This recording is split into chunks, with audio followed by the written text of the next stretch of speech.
How's it going, everyone? Alright, let me just preface this story by telling you that I used to be the guy that would drive everyone everywhere when we were drinking. I was, and I still am, very proud of my abilities in this.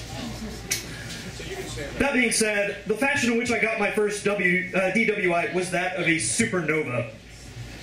I was at the Boys and Girls Club on California Street and having a grand time. I was working on about my 13th Cape Cod when the girl I was seeing at the time told me to take her home in a very suggestive manner. Naturally, I followed her orders. Boys and Girls Club is in Montrose, and she lived in Pearland. We made the long drive, all the while she is kissing my ear and doing other seductive things to me. We had made it to the final intersection before getting to her house. They say accidents happen closest to home. I guess this also applies to other people's homes. And this is the indicator, because I could have hit her house with a rock. It is at this point she takes the seduction to the next level. She decides to take off her seatbelt and crawl over the center console and begins to perform fellatio on me. I was at a T intersection needing to turn left. A car had just turned off the street to my left and was heading our direction. I was feeling pretty confident at the moment. Of course he was. He was getting some road head. And I thought to myself, that car is far enough away that I think I can make this turn. Pretty confident guy. And as I was making this turn, all I heard was the revving of the engine at full throttle. Everything happened so fast. My first thought, I'm getting into a wreck and I'm drunk. Second was, I was looking at this girl on the ceiling of my car and thinking, oh my God, I just killed her. The third thought was, I'm getting into a wreck with a fucking cop car! My truck had been hit so hard that it could go back down the street where we came from. First I asked the girl, are you okay? She was a bit stunned, but she said yes. Without having to confirm if she was okay, I proceeded to get out of my truck and assess the situation. The cop had veered off the fence, and the only way to access him was to Dukes of Hazzard style slide across the hood. Since I didn't hear him yelling, I assumed the worst. So I slid over the hood and noticed that he was very fat and wheezing. I looked into his car and noticed that the airbag had went off. This translated to me that he was okay and he just had the wind knocked out of him by the airbag. I told him I'll be right back with no intentions of coming back. It was at this moment that I thought to myself, what if I just run?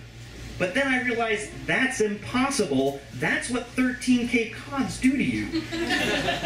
I checked on the girl again, and she said she was okay.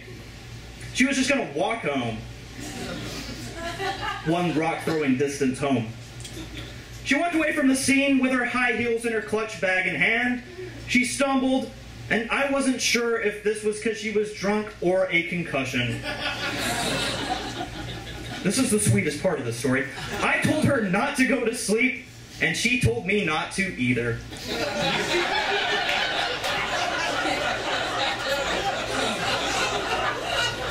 So I just sat in the middle of the intersection until the reality of the situation caved in on me.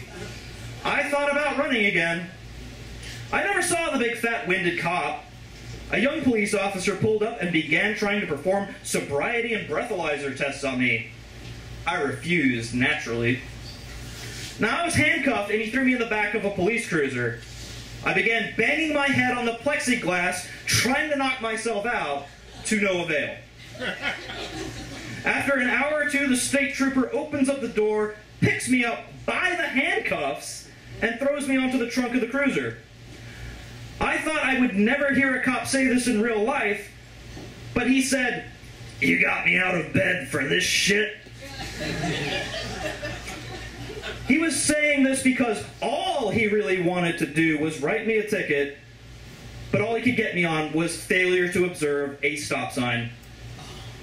Before I knew it, I was in a Pearland jail. I was completely fucked, but all I could really think was, why the fuck did I wear this outfit? This outfit was a purple and pink button-up long-sleeve shirt that was meant to have cufflinks and flare jeans. Those horrible clothes were just a personal insult to myself for the life I had led up until this point. On the outside, my dad, I love that he says on the outside. On the outside, my dad and my older brother went to the bail bond company to post bail, while at the bail bond company, my dad had said to the clerk, "I've never had to do this before. Do you know a lawyer that I can call?" Keep in mind, it is illegal for bail bond companies to give legal advice. They gave my dad a business card and took my dad's money for the bail. Now, up until this point, I'm going to tell you that you've had to suspend a certain amount of disbelief. Prepare to go beyond. The lawyer that was on the card ended up being the judge in my trial. Because of the conflict of interests, he had to pass the case down to one of his buddies at the firm. The day of the trial came, they shook hands, and all I got for totaling a cop car was a DWI and a 6-month license suspension. The cost of the DWI was $1,600. I didn't get off that easy because of a clutch lawyer selection. There were many things in my favor. That cop that hit me, he was a dispatch cop, which means he shouldn't have been at the station. What was he doing in the same neighborhood as me? The cruiser he was driving? That was an event car. It's only for parades and other non-important matters. Now, every cop car has a black box of sorts. In case they get into an accident, they have recorded like what speed the cop was going, and judging how hard I was hit, he was going faster than the posted speed limit. They also took me to the wrong jail. Pearland has 2 jails, and they put me in the wrong one.